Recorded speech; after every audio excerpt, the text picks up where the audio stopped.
Over 5 years had passed since my wife of 15 years, Adelia Lynn Masters, once a local Bank America branch manager, asked for a divorce, citing she no longer loved me. She insisted there was no one else and claimed we had simply grown apart. I had my doubts, but could never prove anything. Shortly after, I overheard her on the phone discussing big changes in her life. We agreed to joint custody of our daughters, then 14 and 12. Both chose to live with her after private interviews. Today, reading the newspaper, I saw an article about Adelia Lynn Peterson, now a regional junior vice president, attending a New York charity event with her husband, Ronald Peterson, a senior vice president. Their daughters, Amanda and Miranda Peterson, now 19 and 17, were also featured. It was definitely Adelia, I thought. She now had the status and prestige she always wanted. The article mentioned her popularity in social circles. Her husband used to be a casual friend of mine from when Adelia and he worked together at Bank of America. Though Amanda and Miranda were my daughters, they now bore a different last name. My immediate reaction was to call my assistant, Helen Beard, to verify what I saw. Helen, who happened to be a distant cousin of Adelia's, was off for personal reasons that day. On the day our divorce was to be finalized, Adelia didn't show up. Concerned, I asked my lawyer to find out why. The judge required both of us to testify about the terms agreed upon. Her lawyer revealed she had moved out of state without my consent. No, I replied, when asked if I had permitted the relocation of our children. That's when my nightmare truly began. Judge Donald McDonald's demeanor shifted instantly. Upon learning the situation, he asked, "Can you step outside and try calling them on your cell?" I left the courtroom and attempted to reach them. To my dismay, all 3 numbers were disconnected. Checking their Facebook profiles on my phone, I discovered I had been unfriended and blocked. Returning to court, I informed my lawyer of everything I'd uncovered. He relayed the information to the judge. The judge promptly issued an arrest warrant for my wife, charging her with parental kidnapping. He suspended the divorce proceedings until she appeared in person before him. Her lawyer, outraged, tried to appeal to the judge's sense of fairness. "It's not that big of a deal," her lawyer implied. "Mr. Masters can confirm their agreement." "He did," the judge affirmed. "He just testified that he didn't agree to the children leaving the state." Her lawyer countered, "That may not be true. He could be lying."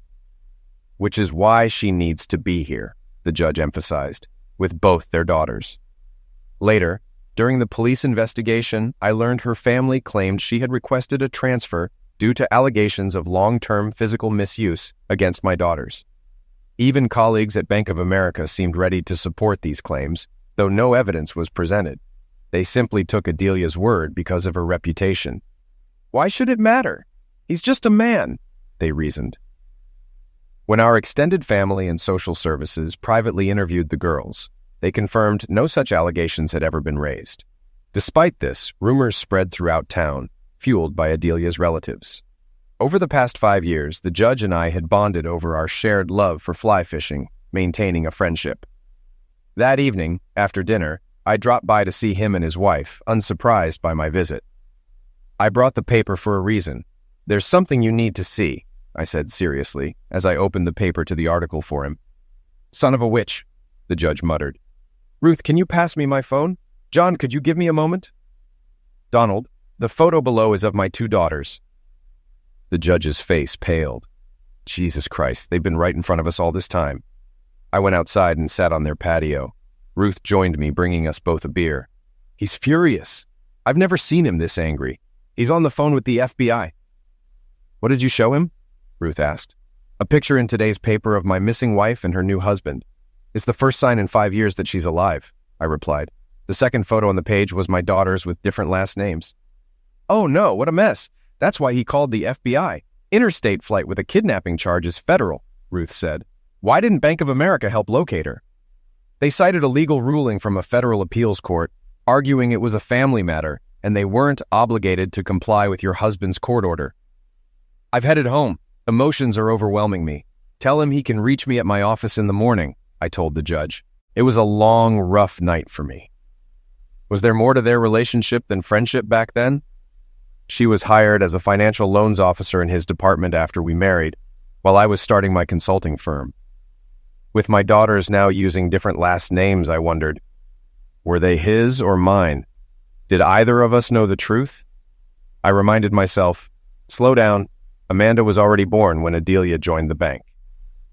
The next morning, I worried about Helen. Over the past 5 years, her disdain for her cousin had deepened. I knew she believed me. Her actions proved that. Many times I wanted to confide in her, but I held back. She deserved better than what I could offer amidst my own troubles. Helen, to me, was a beautiful woman with auburn hair, a gentle smile, and a kind heart, a treasure any good man would cherish.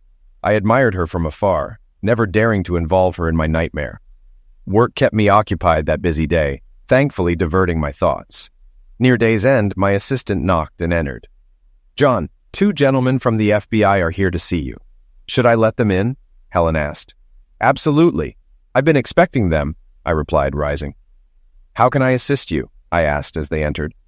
"I'm Mac Holmes, and this is Douglas Drysdale," Mac introduced. "We're here to gather background on the situation." I explained our history with her current husband and raised concerns about their relationship and my daughter's name changes. I suggested DNA tests for clarity. I mentioned Judge Donald McDonald halting the divorce due to parental kidnapping charges when she failed to appear. "You'll need to determine if she filed for divorce in New York and if her marriage is legal," I advised. "So the divorce was never finalized by the judge?" Douglas clarified. "That's correct. The records show she disobeyed his order to appear," I confirmed. "Did you authorize her to leave the state with your children?" Mac inquired. "No. Her lawyer informed us she moved out of state," I said, recalling the judge's instructions to contact them. "When I tried, their numbers were disconnected, and I was blocked on social media," I added. "She moved out of state before finalizing the divorce and remarried shortly after," Doug noted. "It's clear it was intentional," Mac concluded. "That contradicts what she stated in her New York interview today." "When did you last contact her?" Douglas asked. 2 weekends before our final court hearing when they removed their belongings," I recounted. "I haven't received any legal notices or local updates since. It seems I'm still legally married," I remarked. "We can charge them for falsifying adoption papers," Max suggested. I asked about adoption papers but got no answer, I noted. "Helen, draft a letter confirming my signature for the FBI." "Do you still reside at 87654 Yale?" Mac inquired. "No, I sold it under court order after a series of incidents," I explained. "Now I live outside town at Ryder Lake, ensuring my safety." After they left, I briefed Helen. She was shocked to hear about her distant cousin and showed hope and curiosity. But there were still too many unknowns, leaving me without answers. "Helen, tonight when I leave, I'll turn off my cell phone. If my situation troubles you, use your judgment. In an emergency, call my house phone," I said. Helen harbored deep animosity toward her cousin Adelia for ruining John's reputation in relationships, causing him to lose family and friends. Witnessing this damage firsthand left Helen questioning how much one could endure before truth prevailed. She had watched John suffer silently for years, sinking himself into work to triple his client base. She had met John at 14, him at 19, at a family party where Adelia's engagement overshadowed everything. Helen predicted their relationship's downfall. John prioritized family, while Adelia craved attention and prestige. Helen had confided in John after her husband's pass away, finding solace in his support. Over time, she realized he was the one she wanted to grow old with, but John's haunted past consumed him daily. Adelia and her children's disappearance sparked vicious rumors, some even accusing John of felony. During dinner at Ruby Tuesdays, Adelia's father Roger approached him unexpectedly, sharing that Adelia admitted John never injured their daughters and used false claims to justify her departure. John demanded signed statements from relatives to believe their sincerity, dismissing Roger coldly. "Many in this town think I'm guilty of something I never did," John asserted. Roger left, and John pondered whether anyone believed a 2-minute chat could erase 5 years of pain and lies. Moments later, the waitress who served him approached. "Mr. Masters, I went to school with your daughters. From what I just heard, they had no idea what was going on that Friday before they disappeared. I saw the man who just left, working with others from your wife's family as they packed up," the waitress said. "I thought you should know." "Thank you for being honest. I wasn't aware of that," I replied. "I've grown used to being lied to all these years, keeping mostly to myself to avoid the whispers and lies spread about me." She returned to work. When I paid, I generously tipped her. Fishing on the lake that weekend brought me solace. My favorite meal, fresh rainbow trout, was enjoyed each night. Back at work Monday, I made coffee when Helen arrived early, unusually upbeat. After pouring herself a cup, she joined me. Looking back, Adelia and I married right after her high school graduation. Amanda was born soon after. I was flipping houses while she worked her way up in banking, I explained. I heard what you told Roger. Everyone did. My phone rang all weekend. I told them, can you blame him after what the family did? Why notarize statements? She asked. For defamation, I said, to reclaim my reputation. Are you suing her? Helen asked. Yes, to clear my name and restrict their funds, I said. It'll be an interesting week if all those calls turn into statements. Most are good people, but they believe the lies, Helen said. Let's see if guilt moves them. She smiled. Some of us single girls enjoy early morning fishing. I laughed. Leaving work, I thanked Helen for brightening my day. She'd been my rock through these years. By Thursday lunch, 24 notarized statements proved Adelia lied about me abusing our daughters to justify leaving town. She manipulated family into helping and had no remorse. Helen found Adelia's legal address and work details. Your lawyer appointment's at 2. Serve Adelia before charging her and freeze their assets, she said. Helen, you're leaving nothing to chance, I thought. God help Adelia if you ever meet her in person. I returned to the office at 4:30 with chilled champagne and glasses. Helen's chosen lawyer was taking my case, and I handed over all evidence. Old court records, recordings, the judge's ruling, signed affidavits, and a warrant for Adelia's arrest.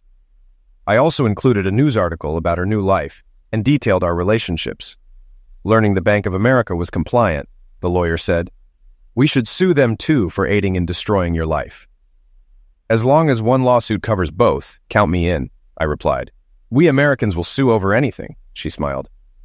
Helen and I shared the champagne, but our moment was interrupted by a call from the judge. Hi, Donald. How's it going? I answered. The FBI's proceeding with a grand jury against Adelia and Ronald next Wednesday, he said. They'll request custody of Miranda and DNA tests for all. Thanks, Donald. About my divorce, I started. I'll grant it once she's in court, even via video, Donald assured. Helen asked, can he send her to jail? The FBI will handle kidnapping charges, but he can rule on contempt, I explained.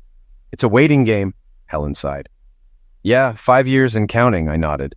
A few more weeks won't change much. The following week passed quickly. Thursday morning, my lawyer confirmed papers were served, assets frozen. That afternoon, FBI agent Doug called for a DNA test. Fishing Saturday morning, Helen called about Adelia's FBI detention. Curious, I headed to the office to read Us Today.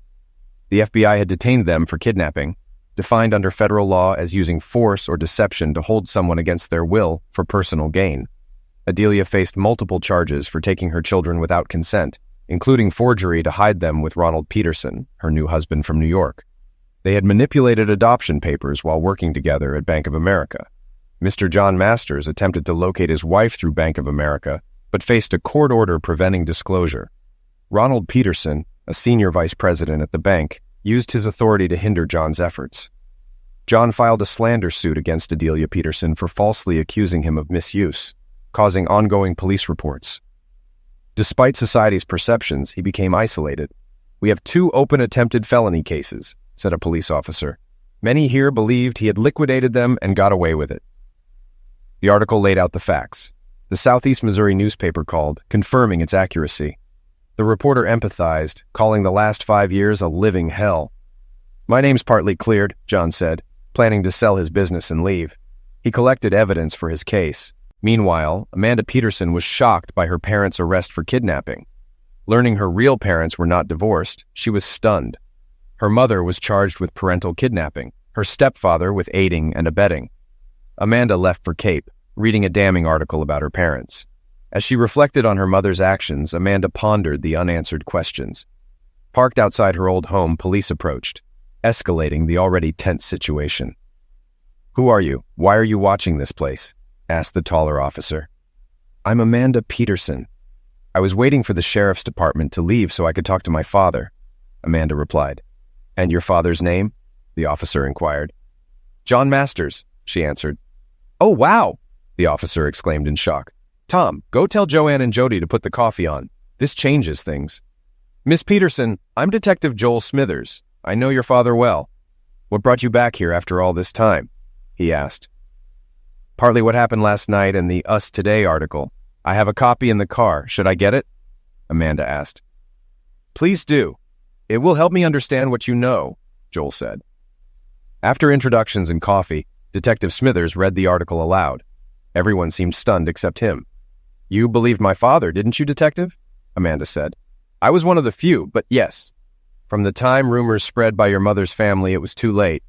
He was stalked, his house vandalized, and he was attacked. We almost lost him. Many thought he was responsible for your disappearance. Your father has been ostracized, Joel explained. A lot of us in the South have our own ideas about justice. Your dad's situation got so bad that it drove him out, Amanda remarked. Where does he live now? He's on 5 fenced acres at Ryder Lake, with electric wire and an electronic gate. In 2 years, no one has seen him in town outside of work, Tom explained. How can I contact him? Amanda wondered aloud. I think I can help with that, Tom replied. I'll check if his business has an emergency contact. Give me a moment. Tom returned shortly with an address written down. Do you know Helen Beard? Tom asked Amanda. She's a second cousin of my mother's, I think. Why? Amanda inquired. She's the only one on record who can reach him 24/7 in emergencies. She's tough and protective of your father, John, Tom explained. She's on her way to his business right now to meet you. He handed Amanda the address. After thanking them, she set off. Helen Beard seemed to hold a deep animosity towards her father. Jody asked, what kind of woman could hate a man so much to do what Adelia did to Jonathan? Miranda and I were abruptly awakened by our mother at 4 a.m. that Saturday morning, still half asleep and dragged out of bed. She packed some of our clothes into the car and told us we were going on a surprise trip to New York for a week, Amanda recounted. That was news to us, she added. So you had no idea about what was really happening? Helen asked. Some family members now say they knew about Ronald and your mother's online relationship, but thought it was just a friendship. Well, I caught my mom chatting with Ronald, but I had no idea they had worked together when we were younger. She told me they met at a regional conference and became friends, Amanda replied. It wasn't until half an hour down the road that I realized we didn't have our phones. I confronted her and she said she had sole custody of us granted by the courts and we were moving to New York because of her sudden promotion and transfer. I believed her at the time, but now I know it was all a lie. Helen Beard understood some truth in Amanda's story based on recent revelations from others who had finally spoken up about what Adelia's children were unaware of. I also asked about our laptops. My mother said the phones were canceled due to the move, and she had to pay the balance. She claimed the movers would pack and ship our laptops along with the furniture. We didn't realize they would never arrive, Amanda continued. We drove for 20 hours over 2 days. What happened when you reached the outskirts of New York? Mom told Miranda to pull out her new phone from her purse, which had a New York number we didn't know about until then. Then she had my sister open Google Maps, giving us directions that led us to Ronald Peterson's home about 2 hours later. He had orchestrated her significant promotion to bring them closer together. Meanwhile, our family back home was instructed to get rid of everything except family photos, which were later mailed to us. While unpacking, my sister and I discovered completed adoption papers, Amanda recounted. Ronald later explained that our parents agreed to this because he and Mom were getting married. That night, Mom revealed that Ronald was our biological father and urged us to give him a chance. Gradually, we were led to believe that Dad cut ties with us upon learning of Ronald's true role in our lives. Amanda, I believe you because I've already heard about half of this from the family. Until now, the only concrete thing we knew was that the school district had given Adelia copies of your school records so you could enroll in your new school once settled. Now that Adelia's been found, the truth is emerging. Just so you know, I've recorded our conversation. After I send it to the FBI and your father, let's grab an early dinner at Ruby Tuesdays, Helen said. While I do that, take a look at these notarized statements. Consider this. If she lied to you about your father, John Masters, could she also be lying about Ronald Peterson? Helen left the room briefly to watch Amanda before forwarding their conversation. Amanda was realizing the extent to which her mother's family had conspired against her father, John. She sent the conversation first to John, then to his civil lawyer due to its damaging nature, and finally to the FBI. Throughout, she observed Amanda, who made no attempts to contact anyone. Just before returning, John texted her, "I'll be waiting for your arrival. Thank you." She texted back, "I left her alone for about half an hour so she could read some statements we received from the family. She hasn't tried to contact anyone." With that, she returned to Amanda. "Helen, why did my mother tell the family my father had been physically abusing us for years?" Amanda asked. "The family never really approved of your father. Your mother knew that. I think she used it to justify her sudden disappearance and move far away overnight. Adelia also knew your father would search for you, and he did. He even sued Bank of America to find your mother's location and initially won, but lost on appeal, Helen explained. We didn't learn about your mother's marriage or your name change until a few weeks ago, when your photo appeared in the paper. That's when your father served them. That day, your mother tried to reconnect with the family in a failed attempt to resolve her mounting problems. For over 5 years, your father has been hunted because of your mother's actions. There were moments we thought we might lose him twice. How is my dad really? Amanda asked gravely. He keeps to himself and has lost a lot of weight. The prolonged stress has turned most of his hair white. His Facebook page was flooded with hate and threats, forcing him to close his account and remove his name from the corporate page. He's learned not to trust many people anymore. He used to be outgoing. Now he's quiet and reserved. He goes out of town for personal shopping to avoid attention. Things are slowly improving for him, but even his own family has turned away. Divorce is tough, but what he faced was far worse. People here still believe he got away with the felony of you three. Does Dad have a girlfriend? Amanda inquired. With the reputation your mother gave him, would anyone date him? Helen replied. For over 5 years, he's had to defend himself against an unprovable lie. Amanda remained silent for a moment before saying, every time he tried to defend himself, it backfired because they had already made up their minds. He was left to fend for himself. Our sudden disappearance only made it worse by giving instant credibility to my mother's accusations. Adelia and Ronald planned it well. Your father paid the highest price. It got so bad that I feared he might take his own life, Helen said, tears starting to flow. Let's go eat.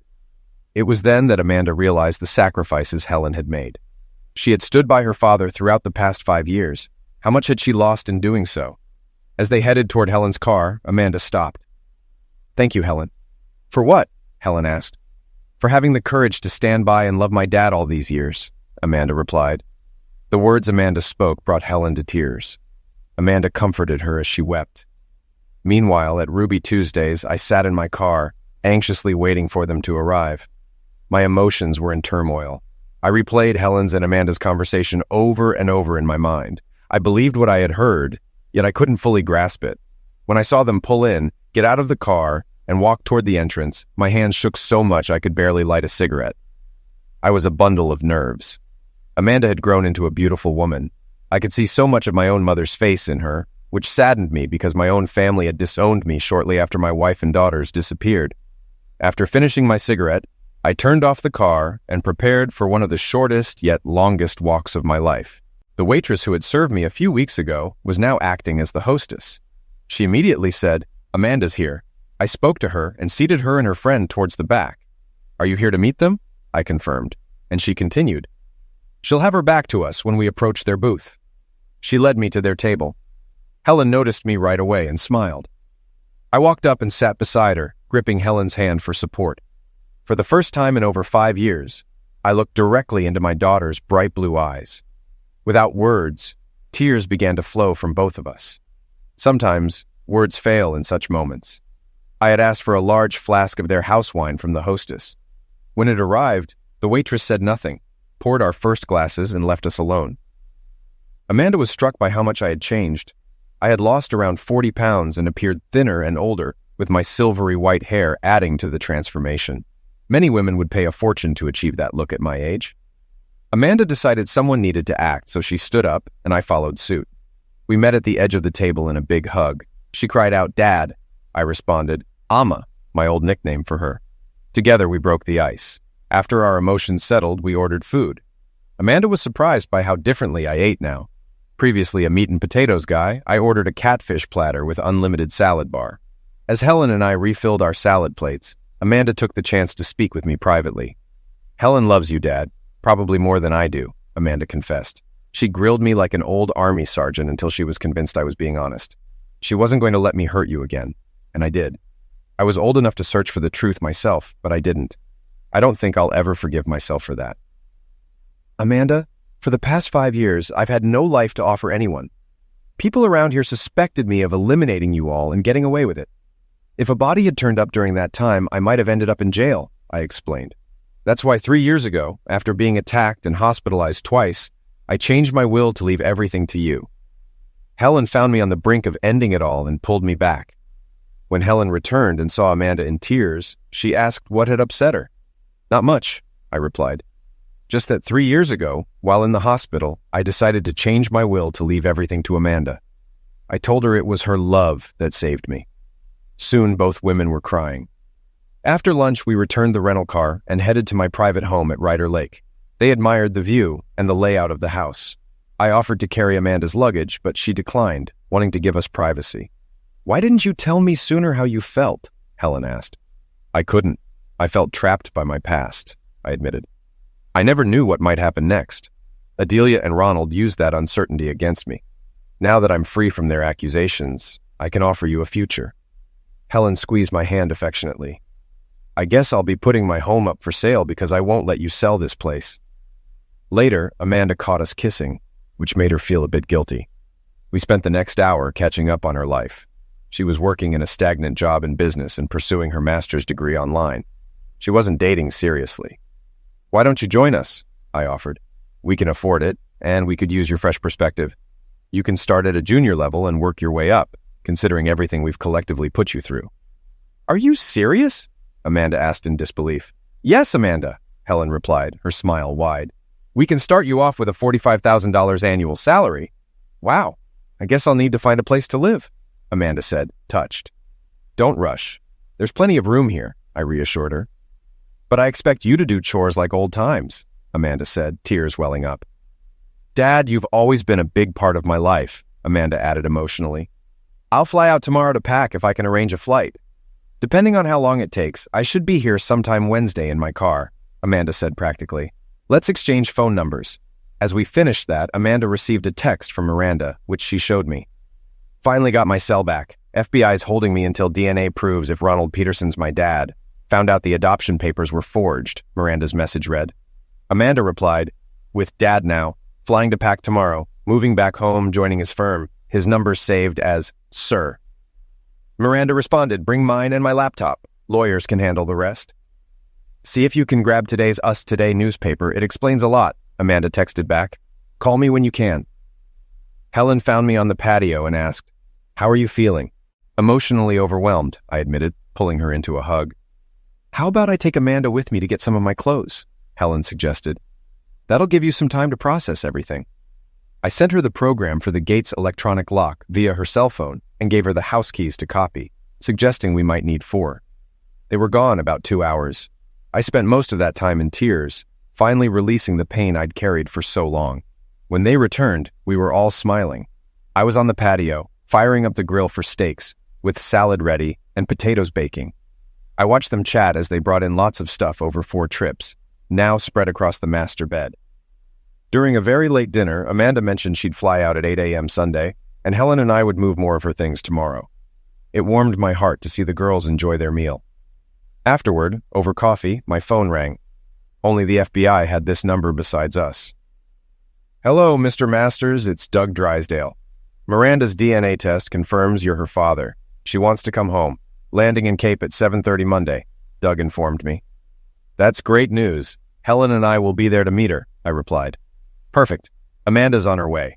Miranda saw the article online," Doug added. "By the way, Ronald Peterson was devastated. Adelia misled him about Miranda. It doesn't change his legal situation." "One more thing. What are my daughter's legal names now?" I asked. "Their legal name is Masters. You'll receive the court ruling Monday to change their IDs," Doug assured me. With that, he ended the call. Overwhelmed, tears flowed, and I struggled to speak. Helen and Amanda were concerned, but I quickly composed myself. "I told them Miranda was arriving at the airport at 7:30 on Monday morning, confirming she's mine," I said. When they broke the news to Ronald Peterson, he was devastated. Adelia had him convinced she was his. "I knew it," Helen said. "Did my cousin Adelia ever tell anyone the truth?" Amanda asked. "I've got bad news. You have to change your last name back to Masters because the federal court ruled you're adoption invalid." My daughter ran into my arms, crying. Peterson never felt right. We saw Amanda off as she headed back to New York to retrieve what she wanted in her car. Then we went to meet Helen's 2 brothers and their wives and Jackson. They were going to help move the furniture she wanted out of her house.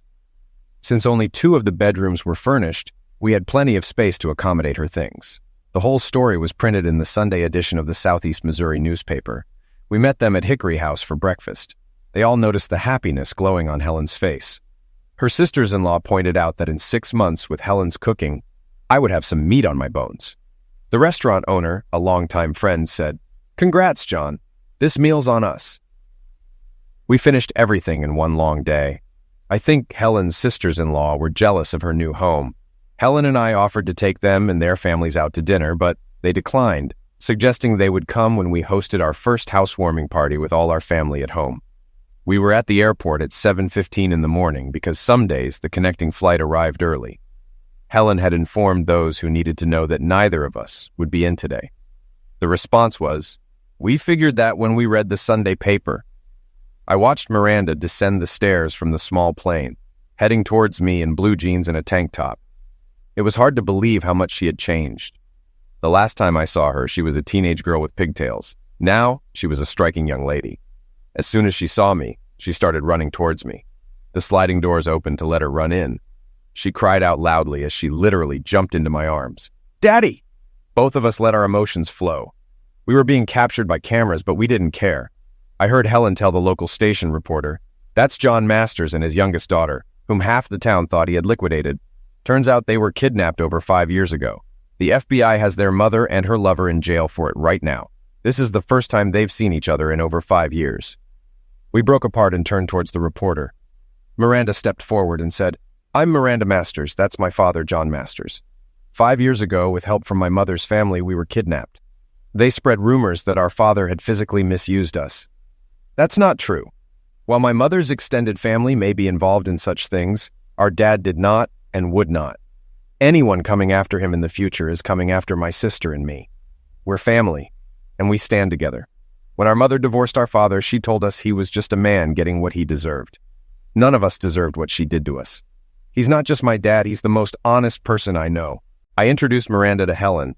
Miranda hugged her and said, "Amanda and I had a long talk yesterday about everything we learned. It turns out our mother lied and misled Ronald just as much as she did our dad. In her need for attention, she nearly destroyed 5 lives. We know you and Dad were planning to get married. So as far as Amanda and I are concerned, we want to leave out the Helen part." "Okay, Mom?"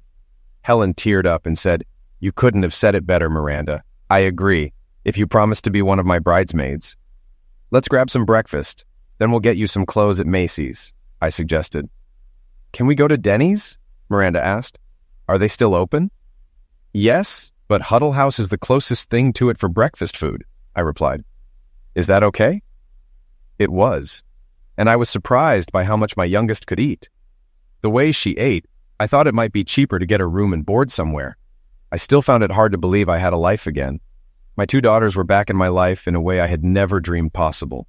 It wasn't just a house I slept in anymore, it was home. While we were shopping at Macy's, I intentionally got lost and wandered away. There's just something unmanly about watching women discuss bra sizes, underwear, and personal stuff. By the time they realized I was missing, I was almost back. Helen asked, "Where did you disappear to?" "I had to use the restroom," I replied. I had to sit and watch as Miranda tried on clothes. For some reason, she wanted my opinion. Honestly, I thought she'd look good in anything. After spending $300, we left with 2 bags. Back at the house, Helen took Miranda upstairs to show her the now furnished 4 bedrooms. Helen was thrilled when Miranda chose the room with her master bedroom furniture. We were relaxing on the patio before the heat of the day set in. The ladies had iced tea, and I had a cold beer. I walked over to Helen, took the ring box out of my pocket, and got down on one knee, surprising her. "Since I haven't officially asked you," I said, opening the box with the 3-ring set, "will you marry me once my divorce is final?" "Of course," she said. "Yes." Miranda captured it all on video and sent it to Amanda with the text. "Yes, it fits." I had found out Helen's ring size from her brother. About half an hour later, Helen received an unexpected call. Both Miranda and I looked at her with concern as she unexpectedly teared up. I didn't understand until she handed me her phone. As soon as the person said, "Congrats, Dad," I realized it was my eldest daughter. "Are you on the road yet?" I asked. "I left at 4 yesterday. I've been driving almost nonstop since then," Amanda explained. "There's less traffic at night and fewer cops on the highway. My car cruises well at just over 100. Let my sister know I got her stuff." I agreed and asked, "How much farther do you have to go?" She replied, What time is it there? I said, about 2 p.m. Why? She said, I need directions. I just pulled off onto the off-ramp at Cape. I told her I'd text her the directions. I did. I wasn't sure whether to be proud or upset, because it seemed she had driven 24 hours straight. The girls heard the car coming up the driveway and were at the door waiting before she got out. Amanda looked tired, but otherwise fine. It hit me hard seeing my 3 girls together. The first thing Amanda did was check out Helen's engagement ring. Just then, the house phone rang. I ran to answer it. John, we've been swamped today, Chris said. Some of the clients we lost due to the rumors are coming back, and we have a lot of new ones setting up appointments. Many are from out of state. If this continues, we'll need to hire a lot more staff. We're working on that, I said. My daughter Amanda starts as a junior next week. She's green, but working towards her master's in business administration. Can I have her on my team? Chris asked. It will be long hours, but she'll learn the ropes the hard way. I agreed. Okay. Chris Acker was a go-getter. I had hired him right after he graduated top of his class. Like us all, he learned the hard way, and it cost us. But over time, he more than made up for it. He quickly realized that business theory didn't hold up in the real world. He admitted it openly. Everyone working under him learned the same way. His approach was if you saw someone making a mistake, you stopped them and explained why their thinking or approach was wrong. The only wrong question was the one you didn't ask. Chris, Helen and I will be taking the rest of the week off, I said. We have a lot to sort out with our engagement and the girls coming home. We also have to handle some legal issues and enroll Miranda in school. Engaged? Wow, that reminds me. We got a letter from the FB. Can you swing by and pick it up at 5? Chris said. Hell yes. Thanks for the reminder. I had forgotten, I said before hanging up. At 4:30, the 4 of us headed into town. We decided to celebrate our first official meal as a family at Red Lobster, a place my daughters picked. I pulled up in front of our office and asked Amanda if she wanted to see where she'd be working. She said yes, so we all went in. As we entered, the receptionist stood up and led us to the biggest conference room. Inside was a large cake and a huge banner that said, "Congratulations, Amanda met her new boss." Everyone met my new family. It was noted that my daughters were already calling Helen Mom. We arrived at the restaurant around 6:30, just in time for their annual all-you-can-eat shrimp deal. My daughters lost count of how much they ate. I couldn't believe I now ate raw lemons like others eat oranges. Together, my daughters and I read the court ruling. The first point highlighted that the document used could easily be found on LegalZoom.com, requiring no lawyer. The second point noted that writing experts said John Allen Masters' signature had been traced, causing breaks in the ink flow. Comparing his signatures on the document showed inconsistent breaks, unlike the natural pattern one develops over time. The third point was that I had never signed my full middle name. The fourth giveaway was the recorded date of my signature, according to witnesses, was after they had left Missouri. The second page of the court ruling declared that Amanda and Miranda Peterson were never their legal names. They had always been Amanda Masters and Miranda Masters. All legal documents were to be updated accordingly. We spent the week resolving legal issues. First, we went to the Social Security office, then the state attorney's office to restore their birth certificates, and finally, to the motor vehicle department for new driver's licenses. Personally, I enjoyed registering Miranda in 11th grade with the same school principal who had been rude to me 5 years ago. The last task on Thursday was to get them new cell phones. On Friday, Amanda and Miranda followed Helen and me to the Ford Groves dealership in Jackson. Helen allowed me to trade in her car and Helen's for new ones. The ladies each got a brand new lease-to-own 2019 Ford Escape through my company. Once home, I wrote Amanda a check for the trade-in value applied against our down payment. My divorce lawyer called. For the first time in 5 years, my daughters and I had a court hearing at 1 p.m. on Monday. I asked Helen if she wanted to come. She said, absolutely. We all sat before Judge Donald McDonald watching Adelia Lynn Peterson on a large monitor. Without her usual flair, she didn't look like much. Orange was not her color. The judge asked her lawyer about the contempt charge. He said, she didn't understand she had to be in court that day. The judge asked, did you remind her repeatedly during the settlement process? Yes. Are you so incompetent that you believe the defendant might be telling the truth? No. How does your client plead? No contest, Your Honor. I sentence her to 5 years to be served after any federal time, the judge said coldly. Your Honor, her lawyer said. Isn't that extreme? Not in my eyes, but she can appeal. As for the divorce, it's granted in favor of Mr. Masters. All remaining assets are his. She forfeited her rights the day she left the state with her minor daughters. He turned to my lawyer and said, "Draw up the divorce decree and include a waiver for the required number of days. Your client has waited long enough." "Your Honor, my client has one final request," my lawyer said. "What is that?" the judge asked, looking at me. "He's recently engaged to Miss Helen Beard and wonders if you would handle the civil ceremony when they marry," my lawyer said. Helen and the girls almost jumped out of their seats. I smiled. My lawyer and I had hoped it would play out like this. If it did, he was to use the funds in his trust to pay Ford Groves for the car leases, transfer ownership to Helen and the kids, and write me a check for the balance. I would be honored. Congratulations to them both. It's long overdue, the judge said with a big smile. Adelia's face on the monitor showed pure shock. She probably expected a light sentence for contempt, not this. It must have stung to learn I was marrying her younger cousin. The judge banged his gavel and said, "Court is adjourned." As we stood to leave, the judge came over to shake my hand. I introduced him to my future wife and daughters with the respect he deserved. He told them, "I'm not on the bench now, so just call me Don," before we left. He added, "We need to go fly fishing soon, John, before it gets too hot." I doubt any man has ever seen 3 more excited girls than mine. They were talking non-stop. Having been used to silence for so long, I wished for a good set of earplugs. Then I noticed a couple quietly leaving the court. It hit me hard. It was my mom and dad. As my dad said when he disowned me, "Forgiveness is easy, forgetting is not." I was learning how true that was. Nothing excites girls more than planning a wedding, and that energy filled our home. As we settled back into routine, Helen put her house up for sale. Amanda was fitting in well with my staff, impressing everyone with her sharp mind. During her first week, Miranda reconnected with old friends. Masters Consulting was overwhelmed, landing 2 new corporations needing complete restructuring to survive, along with a major cash influx. Amanda surprised us all by identifying overlooked issues costing our client millions in potential sales.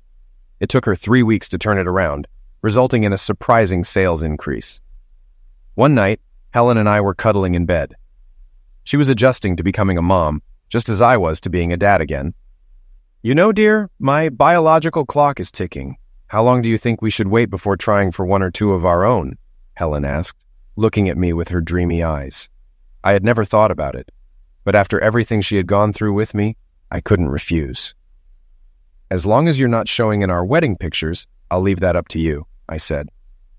I don't need to explain why neither of us got much sleep that night. We said our vows on Mother's Day. Amanda was the maid of honor, Miranda and another niece were bridesmaids.